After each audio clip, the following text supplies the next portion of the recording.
Ready? Hello everyone, we're going to start. I'm Captain Jeremiah Jacks. This is the excellent Assistant District Attorney, Brittany Kaching-way. The only way is the Kaching-way. That's how, if I ever went into private practice, that would be my tagline. For those of you that don't know me, I'm the District 5 Community Prosecutor. I have been at the DA's office for 10 years.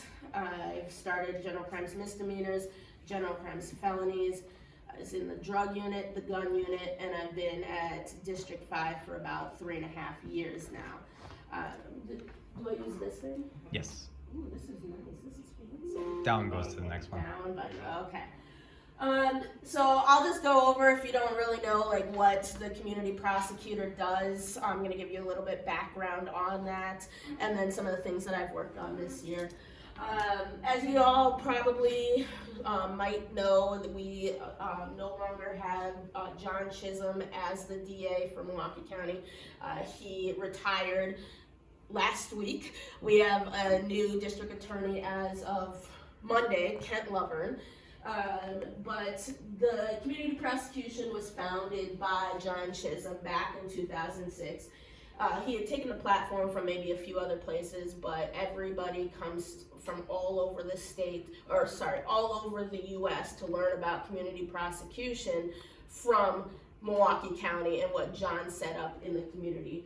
Basically, he wanted to put one ADA at each MPD district. We have some ADAs that are community prosecutors at other districts that also do some suburb work, like West Dallas, Glendale, Wauwatosa, whatnot, but primarily we are based out of the police department. So I spend about 50% of my time at District 5 and 50% of the time down at the courthouse. Some of the things that we do is basically we try to work with, it used to be called the Community Prosecution Unit. It was called the Community Prosecution Unit all the way up until last year. The thing is it's not just prosecutors, and that was confusing to people. So we changed the name to the Community Partnership Unit, and its goals are to reduce the impact of criminal activity through community involvement with creative problem-solving initiatives. We work with local government, we work with community organizations, we work with the public at large as well. I'm in-house, legal advice, but also help out with a lot of nuisance type issues in the community. These are some of the core goals, and the technical definition of community prosecution is a philosophy that encourages government agencies, community-based organizations, private businesses, and neighborhood residents to work collaboratively to create safer neighborhoods and enhance the quality of life. Basically, so there's about like 125 ADAs at the Milwaukee County District Attorney's Office. We have the most ADAs than any other county in the state. Most of the time when you think of prosecutors, I'm sure you think of what you see on TV, walking in all fancy like, and then there's me in my tennis shoes and my jacket that I walk in a lot. But what John really wanted was to get somebody from our office out in the community, working with the community, to not just necessarily focus on the prosecution, because prosecution always happens after there's been a crime. So trying to get somebody out in the community that can assist to maybe deter future crime, notice patterns that are happening, and see what we can do to alleviate some of those issues. Some districts call it a neighborhood safety team, but this is just basically showing who is all a part of the community partnership unit. And this probably does not include every organization, but obviously you've got the district attorney's office, the Milwaukee Police Department, City Attorney's Office. We're actually meeting with the city attorneys tomorrow, I believe. We have some new assistant city attorneys that are going to be extremely helpful, especially with how we nuisance properties going forward. DNS we work with all the time. A lot of nonprofits we work with. One of them I'll talk a little bit more about later, called Common Ground, I've worked with a lot. Obviously Safe and Sound. We work with Sojourner, especially with the domestic violence types cases. and the community. Obviously, we want to get as much community feedback as possible. So some of the things that I do, I like to think of myself as a firefighter. I'm literally running around putting out fires regularly. I'm running from place to place, the district to downtown to meetings, all over the place. But I review criminal cases. I'll focus on the chronic nuisance people. I like to keep a caseload not more than 30. Right now I'm at 40, so I'm working on getting a little bit lower so I can attend more meetings and whatnot. But I do charge cases. I'll review search warrants for police officers. I'll work with our partners to help abate nuisances. If we have time at the end, I'll play this YouTube video. If we have volume, I like to do make videos with the officers. We did a public service announcement for robberies that we made over the summertime, which was a lot of fun.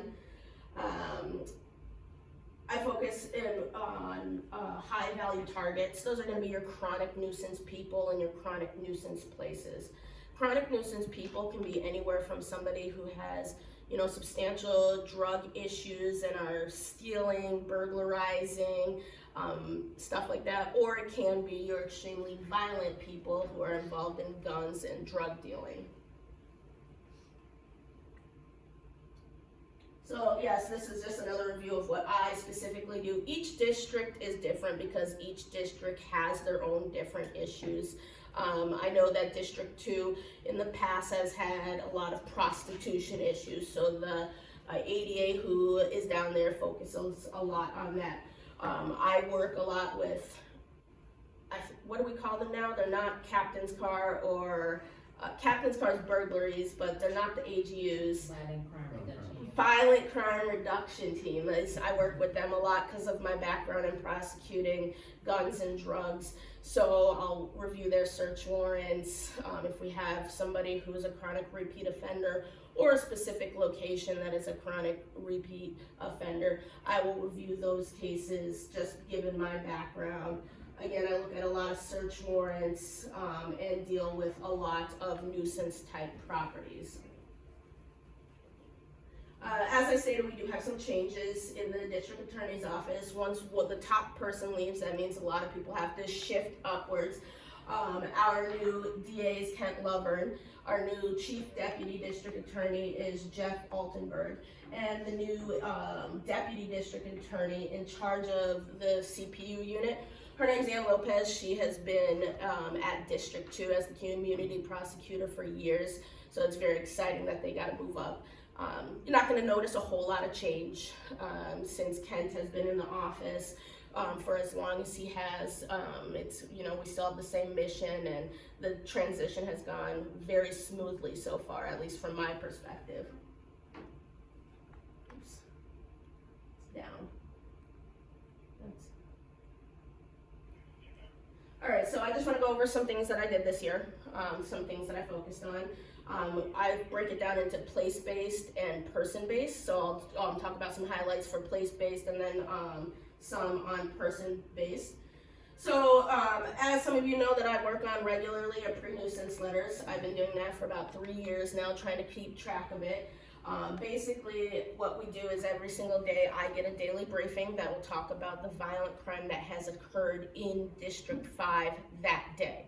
So I'll go and see if any of it is associated to a particular building, not a street shooting or walking down the sidewalk or anything like that, but any sort of violence that has occurred inside of a building or can be associated with a building, whether it's residential or business. Once I have determined, let's say, okay, this particular house had a shooting at it, and I think that could qualify for a nuisance designation if it happens again. What I'll do is I'll write a letter and I'll send it out to the property owner. Shockingly, a lot of or maybe not shockingly, a lot of the property owners here in District 5 don't live in District 5. They own the property and they either live somewhere else in Milwaukee. or all over the United States. I've sent letters to Hawaii before. They own property in Milwaukee, so they don't know what's happening at their property. So instead of waiting until we get 2 incidences of violence at a particular residence, I'll send a letter saying, hey, just so you know, this incident happened on this day, it's a violent crime. If it happens again, you can be a nuisance and you can be billed. And it's hard to tell, you know, I think that it has been a success. The numbers have dropped. I have seen the numbers drop. The first year I did it, I sent over 200 letters to different owners. And each year it has gone less. I was slightly above 100 for 2024, which is significantly less than what it was when I started this in 2022. So I want to do a better job of getting those actual numbers and that actual data to you. But it doesn't necessarily have to be a violent crime also. We'll find out that there have been, several calls for noise nuisance, barking, neighbor disputes going back and forth. So that's something that I will take a look at as well. So I think we're at about 110 letters for 2024. Which is a good thing because, it's never going to be good to have to send something like that, but I am seeing progress. SEPTED training. This was a fun activity that Officer Romo did earlier, towards the end of this past year. SEPTED stands for Crime Prevention Through Environmental Design. We did a 3-day training on it, so we can become certified on it, and we can conduct SEPTED trainings or SEPTEDs throughout the district. Basically, we'll go to businesses or we'll go to houses and we'll go inside and see what we can do to help that business prevent crime, whether it's making sure you have sufficient cameras around, making sure that every angle is looked at, making sure that the windows close properly, you're safe and sound. So we did that training this past year, and I'm looking forward to next year putting my training into good use and going along with the officers and DNS to conduct more of those SEPTEDs. The big project has been with our housing authority buildings, Locust Court and Lapham Park. Those are the two the housing authority Hackham properties here in Milwaukee. I don't know if you've heard, I know it's made the news sometimes. Common Ground is a nonprofit organization that has come in to help the residents of the housing authority buildings deal with some pretty bad conditions that they're living with.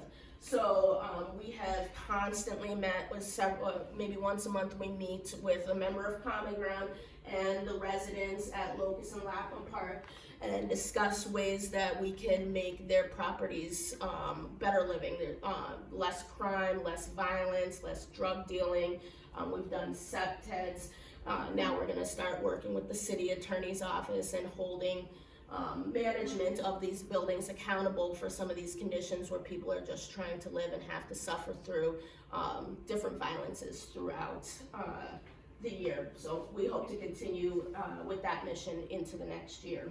Could I ask you a question? Absolutely. Like with the housing projects, if something happens, you have to send a letter. Who does it go to? Does it go to the mayor? Does it go to the manager? Does it go to the federal government? I totally understand what you were saying, and that has been the ongoing question throughout it. It is run by the city. So when I send a nuisance letter out, I usually send it to the owner. So would I send a nuisance letter to the city, and let's say they do get nuisance and they end up getting fined? Who pays the bill? The city? The taxpayers? So I don't have a perfect answer for you right now. Because it's going back and forth. But the city is now on top of it. There's no new leadership for Hackham. There's a new board at Hackham as well. So hopefully we don't have to get to that point. We don't want to have to bill people ever. We want to have the changes made. But because Hackham is owned by the city, technically you would send that to somebody at the specific government entity. So some person-based, I didn't put any names on here just because the cases are still open. There was a retail theft ring, about 5 women. I don't know, this did make the news. 5 women stealing from Kohl's, Burlington, and Walgreens, all in District 5. And when you watch these videos, like the surveillance videos from inside the store, what they do is basically they call it a smash and grab. They will take a shopping cart usually and fill up the cart with as much clothing as they can, and I'm talking like this much clothing. They're in the store for about 5 minutes max, fill up their cart and leave. Most of these retail chains have a no-touch policy, meaning the employees can't try to stop them or detain them, and it's for their safety, and I understand that. But because they're in there so quick and so, and then they get out, it's hard for officers to get there right away. So they racked up about $100,000 worth of merchandise stolen. 2 of them have cases all over the state. There's over 50 charges of retail theft just in Milwaukee County of these individuals that I charged for all of this. They are in custody now, either pending trial or pending plea and sentencing. But we were able to get at least 5 of them into custody. The biggest issue, Walgreens is going to be obsolete soon. Anytime you go into a Walgreens right now, I'm surprised that you're able to even get bubble gum off the shelf without it being locked up to go in to get. Everything else is locked up. So I'm doing my best. I like to do a lot of these big retail theft cases. The year before that, I did a big one from Home Depot. And they post the stuff on Facebook, on their personal Facebooks also. So was able to get that charge. Another one was a big 911 abuse case where the suspect was constantly making 911 calls to a house and saying, "Police, there's an emergency at 1234 West Burleigh Street, come quick." And there was no emergency. The person who lived there, she had a vendetta with and called police over 40 times, so the police have to go and check it out every single time, wasting resources on police. We were able to determine that who the caller was based off of voice recognition, and that there was no actual emergencies each time. It was intended to harass the individual. So given the sheer amount of times and the nuisance of all of that, that individual was charged. And finally, there was one serial burglar who committed over 10 burglaries of small businesses here in District 5. Those are going to be your corner stores, grocery stores, liquor stores, all locally owned businesses. Sometimes drop in through the roof, sometimes break a window, take hundreds of dollars of merchandise and then leave. He was eventually charged with several burglaries and is now facing prison time. I got another question. Yeah. When a business, like say they do those shopping grabs and they run out, do you only take action if the business wants to file charges, or do you take action because it's an actual theft or burglary? That really depends. So if they call the police, they're going to call the police. Usually it's a delayed report, especially for those big businesses. They will bring in, they will get all the surveillance video and send it in. For the corporate businesses like Walgreens, they do have smaller entities working nearby, loss prevention, and usually they are all cooperative. I will usually charge a retail theft case, especially if you have so many of them like that.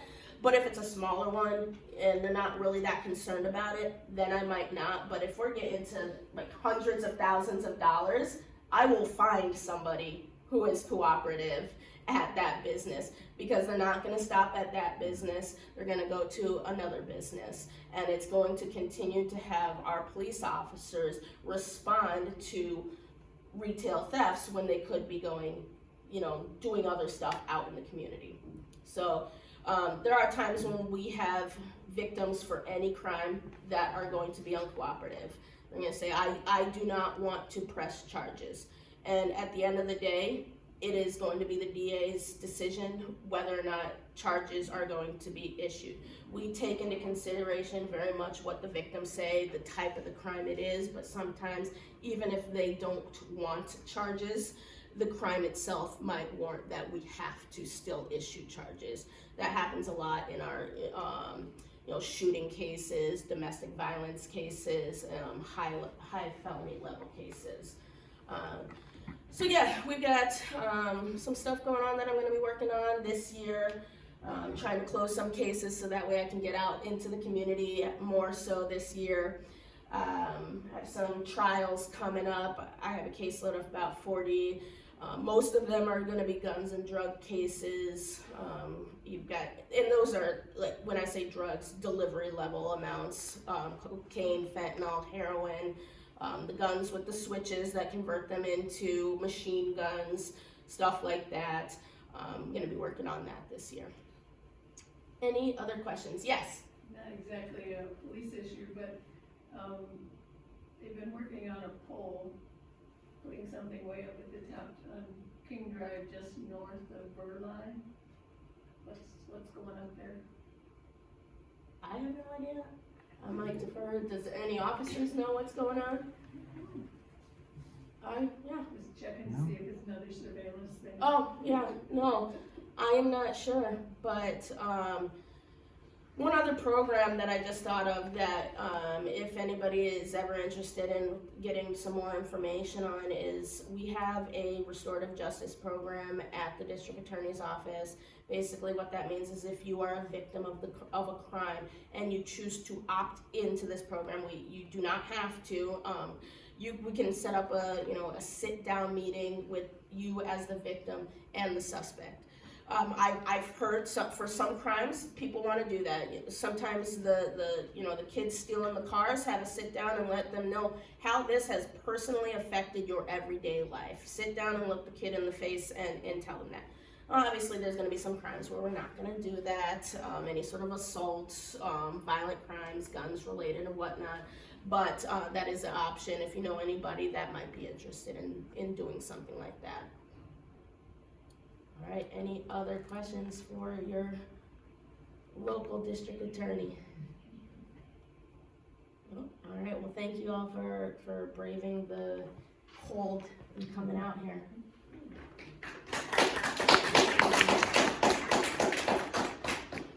You need this one.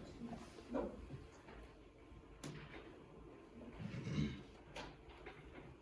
I pull this out.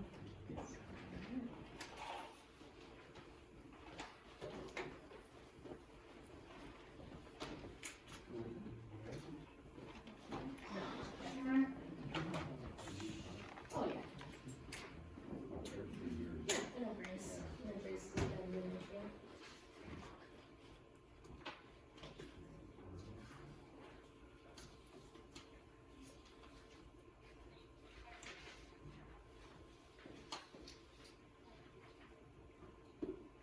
All right, good evening, thank you guys for coming.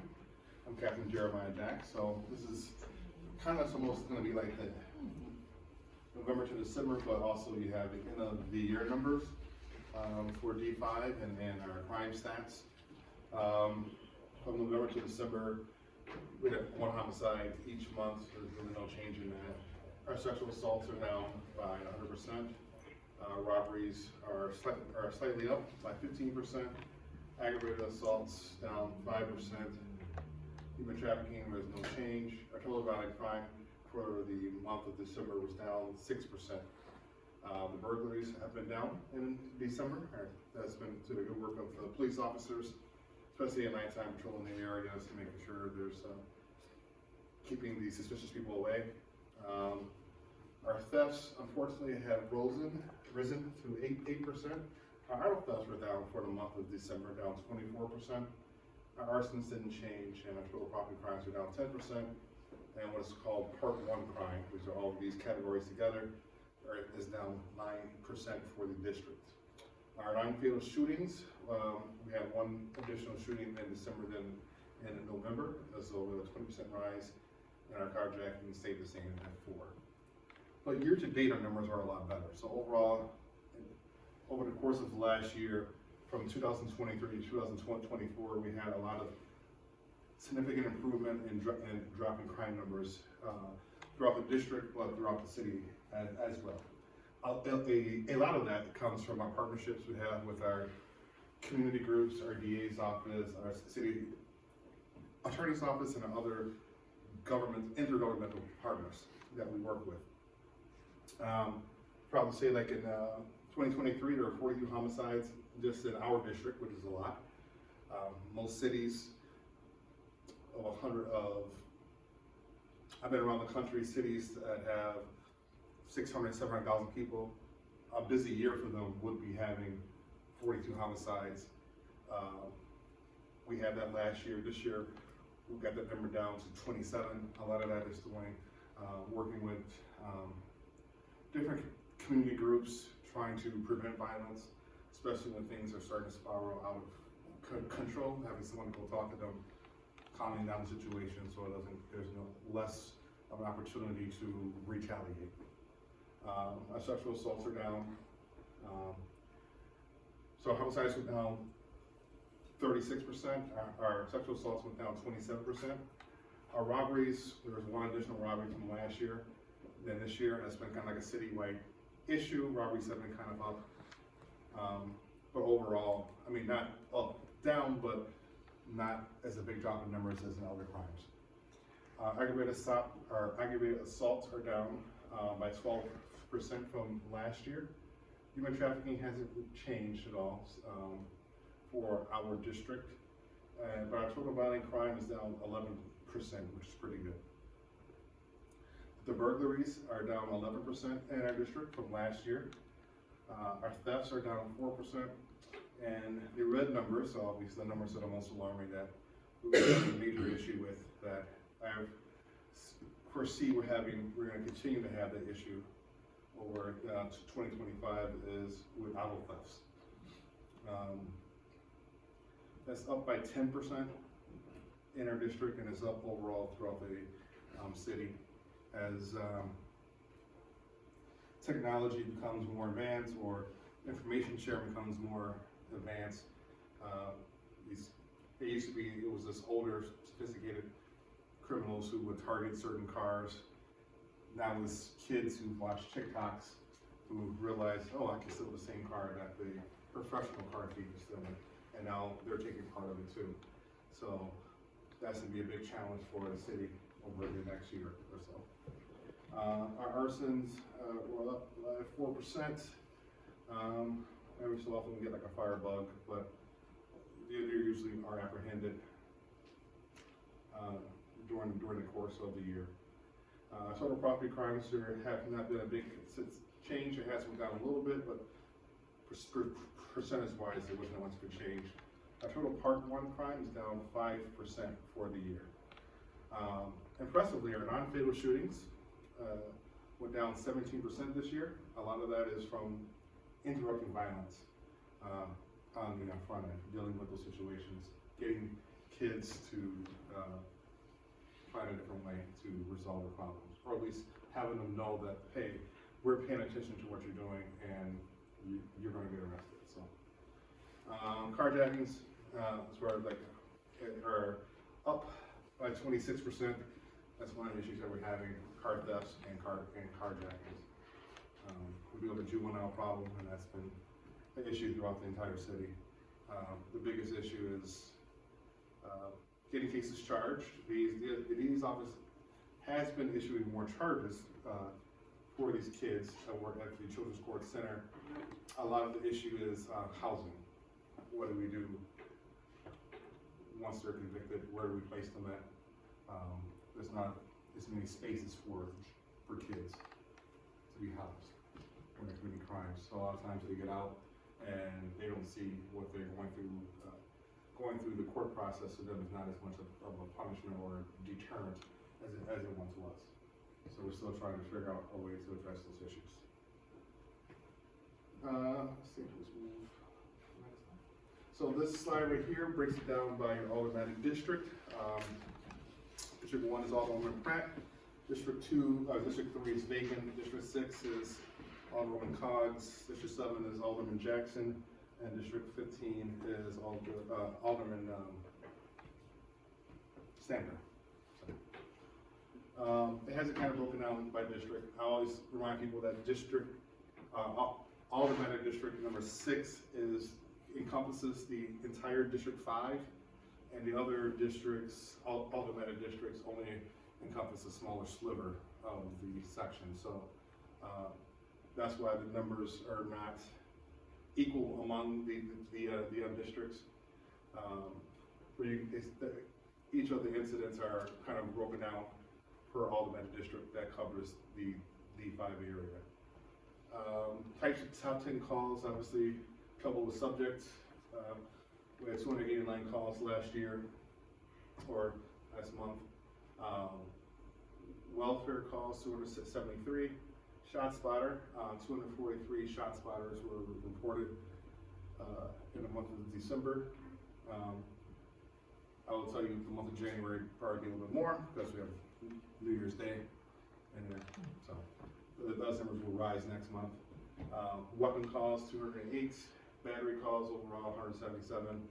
Had 159 motor vehicle accidents. It's kind of high. Thefts, 158. Threats, 140. Subject wanted, 121. Stolen vehicles are 100, because we have a lot of stolen cars in the city. And the top 10 percentages make up 63% of calls. The total calls of service for our district was just under 3,000 for the month.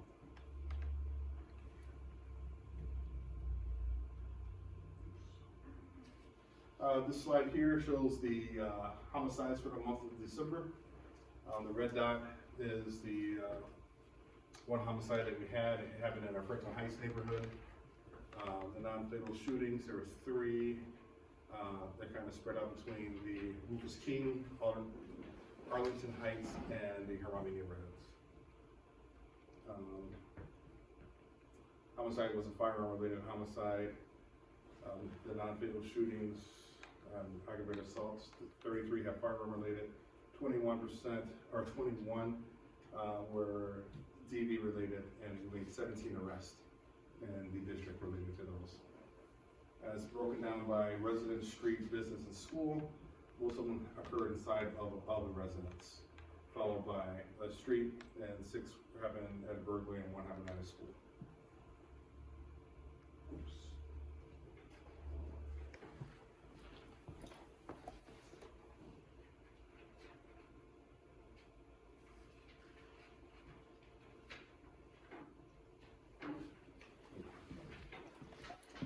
This is the slide for the robbery carjackings. The yellow dots are the carjackings, and the purple dots are the robberies. Carjacking is a robbery, so that's why you see the overlay of the yellow dot and the purple dot. 11 of those were armed, and 4 were strong armed. Firearm related were 60%. 7 happened on the street, 5 in a residence, 3 were in a business. We have really worked hard on trying to prevent carjackings in the area using DPMs and having extra patrols in the area. We hope to continue that in the new year. Have you seen that carjackings go up when it's colder, because people like start their car and go in the house, even though they're not supposed to, type of thing? So that would be a carjacking. Well, that would be not theft. That would be theft, yes. That does happen quite often. People who leave their car running, thefts and carjackings happen that way, I should say. People who have a key and leave the key inside the car and they go inside and their car is running. That's a lot of our kick and drives. Another big issue is Amazon, DoorDash, Grubhub, all the other delivery drivers. They just kind of want to hop out, park in the middle of the street, hop out, and run up to the address, drop off the package, and next thing you know, they turn around and their car is gone. It happens quite often. Sometimes I drive around in the morning and I see it happening. I see people jumping out of the cars. I usually just remind them, hey, someone can easily just steal your car, so don't do that. Another thing is, if your car is running, you have to be aware of, even if you have a remote start, which I do recommend, is when you're walking back out to your car, make sure you're looking for people who don't belong there. They're not your neighbor. You might want to wait to see if they go away, especially early in the morning, because they will try to wait for you to come out there, and then try to rob you for your keys to get into the car to drive away. This slide right here talks about the burglaries for the month.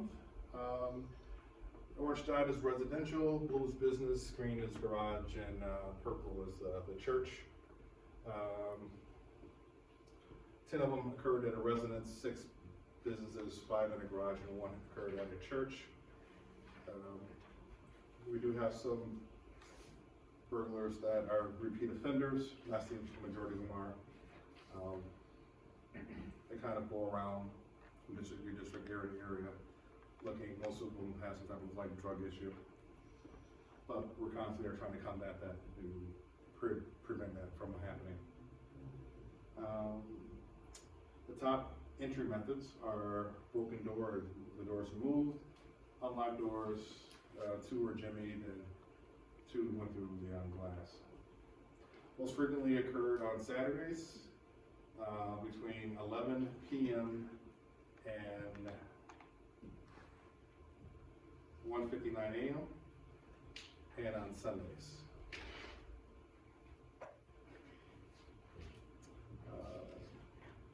Our auto thefts are little blue dots. See, they're kind of spread throughout the district. Not one. Every neighborhood in Wisconsin was kind of hit with auto thefts. The only one that only had a few, or only had 1 or less, would have been Old North Milwaukee and the Garden Homes. So a lot of it is a crime of opportunity. As I think I mentioned in other crime and safety meetings and other meetings in the community, is we always talked about Hyundais and Kias being stolen. And for the last few years, that was the really big cars that were easy to be stolen. A lot of people, even still today, haven't got the software update to help prevent that, using those cars where they're using a USB in and turn on the ignition if you break the steering wheel column. Now,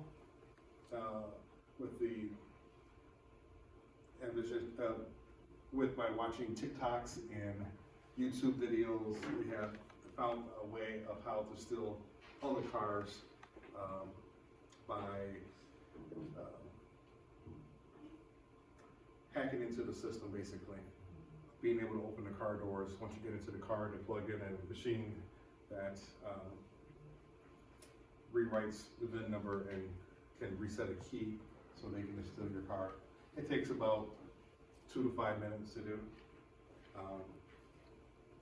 I don't have a good solution on how to prevent that, but as you can see from Hyundai and Kia being the top 2 cars that are stolen, this past month we got GM cars that make up 19%, Kias 17%, Hondas 13%, Hyundai's 11%, and Fiat's 11%.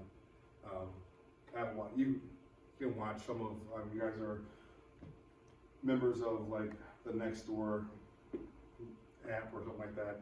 A lot of times people post videos of people stealing their cars. You can see how they're able just to pop off the bumper, get access to like a light switch or a light plug, and access to the computer and do stuff. Technology, unfortunately, helps us, but sometimes technology hurts us too.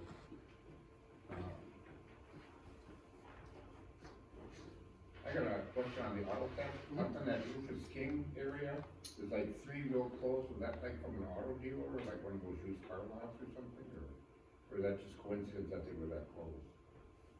I don't remember any auto dealers being hit in that area, so I think this is 3 separate. It's probably someone who lives in that area was just stealing cars. But sometimes it could just be that they're just driving around and they see cars. A lot of times it's still one car, there's a whole group of people in the car. They drive around until they see like another car they want, and they jump out, and one person will grab that car, and they move along in like a train. And then they'll wait for the police to try to do a traffic stop and try to get into a high-speed chase. For him, it's fun. for us, it's dangerous, obviously. We don't want them to get hurt, we don't want anyone in the community to get hurt, and obviously I don't want any of my officers to get hurt.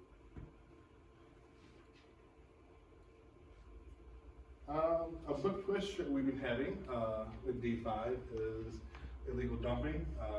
It's been going on in the inner district. We have some pretty bad areas. My CPU team here has done excellent work on cleaning up those areas, working with aldermen, working with DNS, sanitation, parking, and other groups to be able to clean up the neighborhood. It has had a positive impact on those neighborhoods. Recently, what neighborhood is that off of 33rd, 30th Street? Franklin neighborhood, yeah. They told someone had commandeered an alley or a street and had parked a bunch of cars there. And there's a lot of illegal dumping in that area. They did an excellent job of cleaning that all up with our intergovernmental partners, making a big impact. So next year, that's going to be one of my focus areas, is doing that throughout the entire district. Trying to make sure every neighborhood, everyone who lives in a neighborhood has a clean neighborhood, doesn't have to deal with the issues of illegal dumping. I'm talking to the aldermen and women, trying to come up with better solutions. I know that people have to pay to go to the city dump. Sometimes that's a barrier, people deciding, you know, if I gotta pay $40 to dump my stuff, I gotta work 4 hours to make $40. It's easy for me to dump it into some alley or some vacant field. Maybe we can find some easier solutions for people to be able to dump their trash, so we don't have this issue anymore. The slide is about how to make complaints to DNS. You can do it on the city website online, and I believe there's also an app too, right? There is, it's the Milwaukee Action app, and for DNS, you can put complaints regarding trash, debris, even housing conditions, even just a nuisance, calling, you know, like just issues with your tenants or something. So DNS will conduct a follow-up based on your complaint. Something new that we're trying at the district, that we're still trying to work the bugs out of, is as police officers respond to calls, if they recognize something, that they can proactively do this on their own, but also if someone's calling about an issue and in the midst of talking about that issue, officers observe, or they're alerted to other issues that's not so much a police issue, but like a neighborhood, like a parking issue, a cleanup issue, that we can refer those to the right people, and then my CPU unit will follow to make sure that our governmental partners are actually doing what they're supposed to be doing, and if not, we can facilitate how we can get that done in a more prompt manner. All right, any comments, questions, anything you want to know? When you're looking at the year-end numbers, how would you compare those to say like 5 years ago? 5 years ago, like before 2020? Yeah. Okay. We're still higher. I don't have the exact numbers, but I will tell you that we're still are higher than probably like 2018 to 2019. Even though I was at the investigative side of the department at that point, I do remember the numbers were overall, at least for homicides and non-fatal shootings, were probably a little bit lower. We're back on a downward trend to heading towards those numbers. We're not quite there yet, but we have made significant improvements over the last couple of years of bringing down those numbers, working with our community partners, apprehending people, working with the DA's office to get charges issued against those people.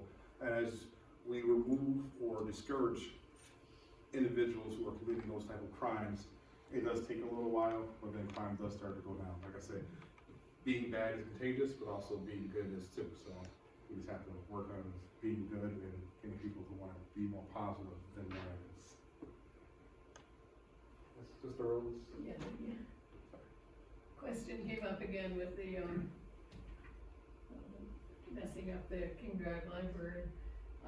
People are saying you gotta stop the chases, and I guess, I know from the past, when the police stop the chases, more speeding is there any way of kind of finding a ratio of how many actual accidents happen in chases regarding, how many chases happen? Oh, so when we didn't chase, I don't have the exact data, but I can tell you from my perspective as a citizen and then as a law enforcement officer, what I observed during those policy years of when we did not chase. What I did observe through those years when we did not chase people, there were less accidents initially because police officers wasn't getting involved in chases. But like I said earlier, is the contagious factor, right? If you're a law-abiding citizen and you're following all the rules and you're sitting at a red light and you're seeing 3 or 4 cars going at a red light, even though it's not that busy, eventually you start running that red light. Eventually you start speeding, right? Eventually accidents do start going up. So over a period of time, over the course of the years, when it was first enacted to 2 or 3 years later, accidents have started to rise. We start having more fatal accidents because people were just running red lights, people were just running stop signs. It became, a stop sign was just a suggestion. It was no longer the rule. And then it became a city Milwaukee problem, but very quickly it became a Milwaukee County problem. So since we have reinstituted chases, accidents involving chases have went up. When we chase people, cars do tend to crash. Some of these kids jump out and then leave the car going, and it crashes into a house, it might crash into a light pole, or crash into another car. But we have seen better driving overall from the citizens. So it's not an easy answer, like should we do this or should we not do this?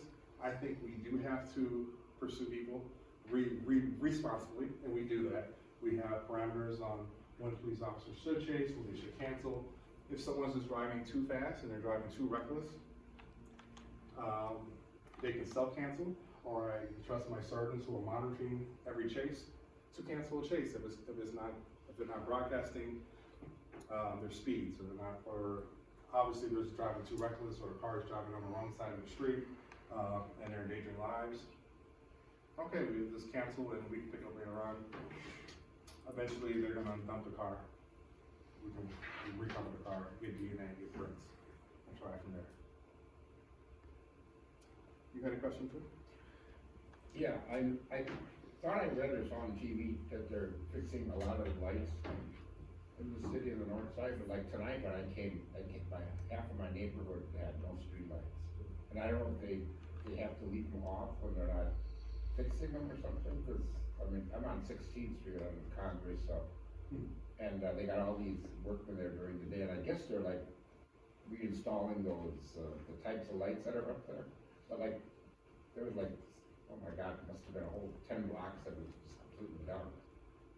And I'm just wondering, is it pay to call, or is it not gonna happen, or is that, you know? It does pay to call. I mean, I know that their response time, they say, is within a day or two, they will get to all the streetlights. I know there's a limited amount of people who actually do that, but they are very responsive. If you give one of the officers the addresses of the area where the lights are off, they can check and contact them to make sure lights are on. It could be a construction issue if they're all off. It could be something that a wire guy is working on. I wonder if it's a weather thing at all, because it's not just District 5. I'm on the west side of District 7, and I noticed the same thing yesterday, just several blocks of complete darkness. That's what I'm wondering, if they pay to call, or Yeah. is it standard operating? Yeah. Or should we call? The lights should always be on. It always pays to call. I mean, you're talking blocks and blocks. Yeah. I don't know. I don't know what would cause that. I think we switched over to mostly LEDs for the most part. They're transitioning, but most of them are like, I know my understanding is when there's like a radius of blocks without lights, it's because there's a fuse out and they're fixing that. The other thing is somebody must have crashed into some, and they gotta fix it, otherwise, that's what they normally would do. But if they're working on it, they will not. wanna see, Cause I thought I saw something where it said October to April, we're gonna be doing all these, changing a lot of these like lights. rewiring Yeah. and stuff like that? Yeah, Yeah, we're doing, I know they're doing some projects and they're trying to make it better. But yeah, it's always worth the call, that's what they get paid for. You had a question? Yeah, I'm gonna make it quick. I was just curious about these numbers, and like how you guys get these. I'm gonna just throw a scenario out there, right? So, let's say somebody, auto theft and robbery, do those intertwine with each other? Like if somebody gets taken out of their car by force with a That's a gun, yeah. that goes with a point towards robbery and a point towards auto theft, so it's, right? Yes. It's a robbery with a car taken, basically, It like, would be auto It's theft. a- You would add that to auto theft too. yes. It would be a carjacking, not auto theft. Carjack, Carjack. okay. Yeah. I was just Not trying auto to think of a theft. scenario with, you know, Yeah. points will go. But it is a robbery, that's taking place, and the car was taken, amongst other things, so. so in other words, I have a hard time hearing that. So if someone carjacks someone and then takes their wallet, that's the robbery and the carjacking? Cause I noticed. It's all one incident, but But then you had consider some it a double robbery. dots on there, but on some you didn't, you just had the carjacking, somebody had carjacking and a robbery, that's why I was curious. Usually the carjackings coincide with the robberies.